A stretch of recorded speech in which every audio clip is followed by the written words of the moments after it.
Serious Steven, the 8th episode of Steven Universe, chronologically speaking. Just fair warning, there will be spoilers in this episode, not just for this episode, but for future episodes as well, potentially, so keep that in mind. In this episode, the Gems take Steven on a mission to the Strawberry Battlefield, to the Pyramid Temple that is like this upside-down pyramid that is kind of in the middle of the Strawberry Battlefield, where a major Gem engagement happened during the Civil War some 5,000 to 6,000 years ago.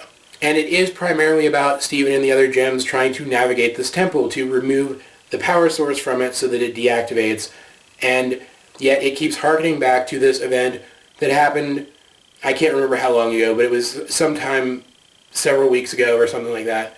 It happened at the Funland where Steven and the other Gems were on a teacup ride, one of the spinning teacup rides that you see at like festivals and stuff. And Steven got sick to his stomach from the motion, and he ended up destroying the ride by accident because he doesn't know his own strength because he's a lot stronger than most kids his age and caused this huge disaster. But that's not the important thing here. The important thing here is we think the episode is going to be about Steven trying to make up for that, trying to prove himself in spite of that. And as he and the other Gems are going through these rooms that are these giant death traps that then somehow all lead back to the central chamber of the Pyramid Temple, Steven seems like he's just kind of slacking his way through it. He's really lazy. He's falling asleep. He just doesn't seem like he's giving it his A game, and he keeps talking about how he doesn't feel well. And that's the main clue, because what the episode ends up doing is it ends up turning our expectations on their heads and making the entire pyramid like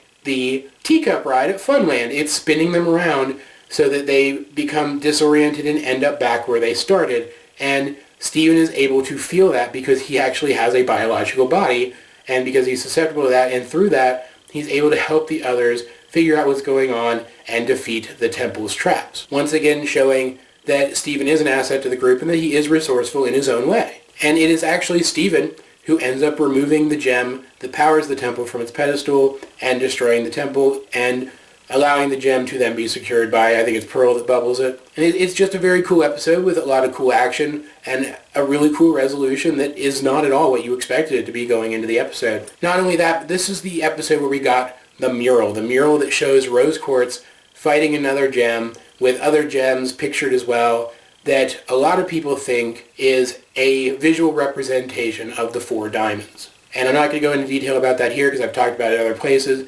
but this is a scene that I am positive is going to continue to be really influential on the show for the rest of its run, I would imagine. It's really a pity, though, that we didn't get to see all of the interior walls of that Pyramid Temple before it was destroyed, because I bet there's some pretty great stuff on the other ones. What are you going to do? But guys, if you have seen this episode, what did you think of it? Let's get a discussion going in the comment section down below. Either way, this has been AJ22, and I will talk to you guys later.